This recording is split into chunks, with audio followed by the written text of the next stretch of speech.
पर कह रही हूं, तेजस्वी यादव की कोई औकात नहीं होती बिहार में अगर वो लालू प्रसाद के बेटे नहीं होते। और ये बात करते हैं कि हम बिना परिवार के राजनीति डिस्कस करेंगे। किस इशू पे डिस्कस किया जाए इनके साथ? जब हमारे माइग्रेंट्स जिनको लेकर के ये पलायनवादी माइग्रेशन का मुद्दा डिस्कस कर रहे हैं, आपने देखा किसी भी ऐसे ऐसे लोगों के साथ जो कि ट्रेनों में भर भर कर आ रहे थे, क्या आपने देखा कि राजद का एक भी नेता खड़ा हो उनको रिसीव करने के लिए और वोटिंग स्टेशन तक ले जाने के लिए?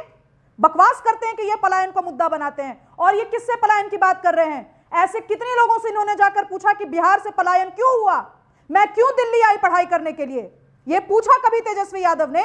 आज तक एस्पिरेशनल वोटर्स की बात किसने की बिहार में? पूरा चुनाव खत्म हो गया, बड़े बड़े पार्टी प्रवक्ता आए, बड़े बड़े नए नए लीडर्स आए, सीधे धता बता दिया ये करके कि भाई एस्पिरेशनल बिहारीज हमारे एजेंडे का पार्ट नहीं हो सकते। और आज इनकी हिम्मत होती है कि ये मीडिया में बैठ करके किसी एक एंकर को गाली देकर चले जाएं कि आप झूठी हैं।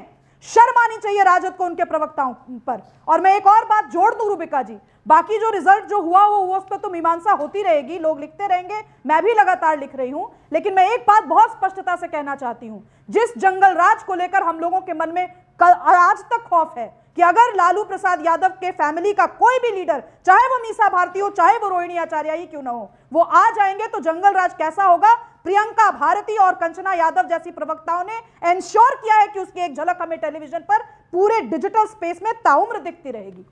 इन जैसे लोगों को कभी लेजिटिमाइज नहीं किया जाना चाहिए। इसी पार्टी में शक्ति यादव भी है ना, इसी पार्टी में मृत्युंजय तिवारी है, इसी पार्टी में मनोज झा जी है, इसी पार्टी में शक्ति यादव है। आप कभी देखती हैं कभी इन्होंने सीमाएं क्रॉस की हैं? सबसे ज्यादा बाबा साहेब मेरे साथ हमेशा बैठे हैं, का नाम लेकर कभी इस तरीके की डिबेट नहीं की लगा करके गुंडाई करने वाली लड़कियां हैं ये। पर मेरे ये समझ में नहीं आ रहा है कि किस बात पर वो नाराज होकर चली गई हैं। नाराज तो हमको यहाँ बैठकर होना चाहिए था, जिस तरीके के आक्षेप वो लगा रही थी ना। ये अरे मैं थोड़ी रोहिणी आचार्य हूँ, मैं थोड़ी रोहिणी आचार्य के दिमाग में घुसी हूँ सतीश के सिंह साहब कि आकर ये ट्वीट कर दो। हाँ, ये बात सही है कि लालू परिवार में दिक्कतें तो हैं और बहुत पहले से हैं, और आज लाजमी है कि उसकी चर्चा भी होनी चाहिए। क्या इसी वजह से तो महागठबंधन ये चुनाव लड़ती हुई नहीं दिखाई पड़ी? तो एक पक्ष तो ये है कि लालू परिवार में खटपट है, एक बेटा अलग चले गए, निकाल दिए गए, ये सब कहानी तो बहुत दिन से चल रही है।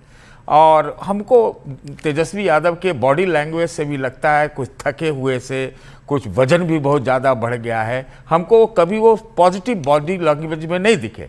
लेकिन एक बात मैं रूबिका जी बहुत ही जहन से कहना चाहता हूँ, वो ये कहना चाहता हूँ कि ये जो बिहार का चुनाव हुआ है, सौराष्ट्र जी जो कहें कि 20 साल में तो लगता है पलायन तो लालू राज से ज़्यादा ही पलायन हो गया, इसकी वो चर्चा नहीं करेंगी, लेकिन ये सच्चाई है। आज ही मैं पढ़ के भी आया हूँ पूरा डिटेल। एक मिनट रुक जाइए, आप मत करिए बदतमीजी, रुक जाइए, बोल रहा है कोई तो बोलने दीजिए। दूसरी बात कि ये ऐतिहासिक चुनाव है, अप्रत्याशित चुनाव है कि बीच चुनावों के बीच में ये 35,000 करोड़ रुपए का चुनाव हुआ। ये हमारे प्रजातंत्र के लिए, आगे के चुनावों के लिए, सरकारों की जवाबदेही के लिए ये बिल्कुल गलत है। 35,000 करोड़। इस पर टाइमिंग पर सर डिस्कशन हो सकता है, क्यों नहीं? यही तो डिस्कस होना चाहिए। इस पर डिस्कशन हो सकता है, बिल्कुल होना चाहिए। और सारी सरकारों से इस पर डिस्कशन हो नहीं, वो पहले करते थे, ये तो नहीं, बीच में। मैं आपको बताऊं, मुझे एक व्यक्ति ने औरंगाबाद से कहा कि उनका वृद्धा पेंशन कल वोटिंग होने वाला, आपने कहा था कि 2015 रिपीट होगा। क्या आपने कहा था ना 2015 रिपीट होगा? देखिए, आपने तो आप कौन सी बात नहीं पढ़ पाए, मुझे ये बताइए सतीश के सिंह साहब। देखिए, आप गलत बोल रही है, फिर आप झूठ बोल रही है। मैं नहीं झूठ बोल रही हूँ। आप लोग कैसे मुझे झूठा साबित कर लेते हैं सर? आप एक पक्ष बोलती है, मैं क्या एक पक्ष बोल रही हूँ? मैं तो आपके सामने बोल रही हूँ, आपके पीठ पीछे बोल रही हूँ क्या?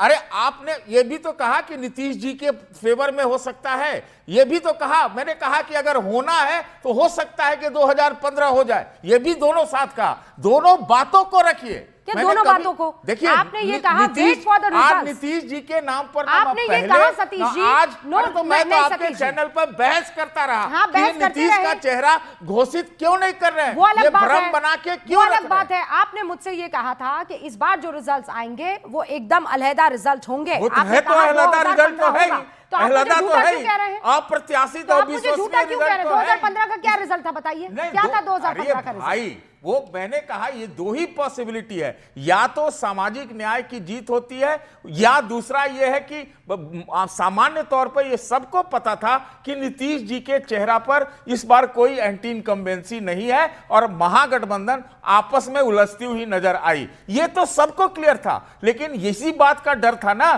कि कहीं नीतीश और लालू मिल न जाए, क्या अंदर अंदर मिले हुए कि नहीं है। तो हम तो सारी बातें कर रहे थे ना, मेरे पास कोई जानकारी नहीं है ना।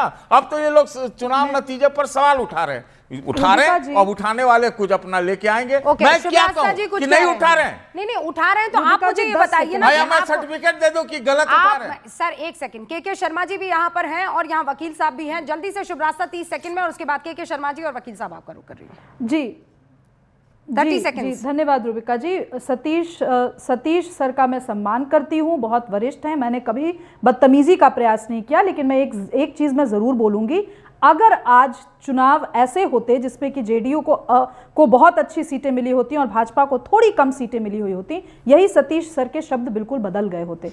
ये मैं इसलिए कह रही हूं क्योंकि ये चुनाव अंततोगत्वा थैंक यू नीतीश का कैंपेन होकर रह गया। इनको दिक्कत नहीं थी उससे। अगर आरजेडी और नीतीश जी आज एक साथ होते तो यही सतीश के सिंह जी यहां बैठकर जस्टिफाई कर रहे होते, सर समाजवाद comes with an expiry date in Bihar. 5 दशक हो गए। यहां पर के शर्मा जी बैठे, मैं उनसे बल्कि आग्रह करूंगी कि बिहार बीजेपी का या बिहार को लेकर के भाजपा का क्या विजन है, समाजवाद से ऊपर जाकर के क्या भारतीय जनता पार्टी भी इसमें कुछ ऐड कर पाएगी। मैं इस सवाल पर जरूर चाहती हूं कि चर्चा हो, क्योंकि पुराने समाजवादियों ने इस चीज को लेकर के जकड़ के रखा है कि बिहार में अर्थनीति पे, नई अर्थनीति पे कभी बात ही नहीं हो। पलायन पर क्यों नहीं बात कर? मैं आपसे सहमत हूं।